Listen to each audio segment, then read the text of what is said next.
आज हमारे पास में एम्पलीफायर रिपेयर में आया है, इसको पूरा जरूर देखें। 2 ओम की रेजिस्टेंस है। अगर आपको ऐसा सेट के अंदर कोई प्रॉब्लम हो तो यहाँ पे 2.2 ओम की रेजिस्टेंस है। ये भी 2.2 ओम की रेजिस्टेंस है और ये भी 2.2 ओम्स की रेजिस्टेंस है। यहाँ पे 10 वाट और 100 ओम्स की रेजिस्टेंस लगी हुई है। इसके अंदर वाट की बात करें हम लोग तो ये 3 वाट की है।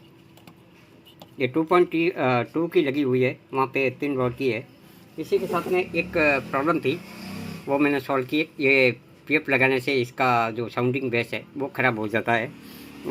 और साथ में यहाँ पे वॉल्यूम ख़राब थी। ये 1 और 2 ये साउंड बहुत ही डिस्टर्ब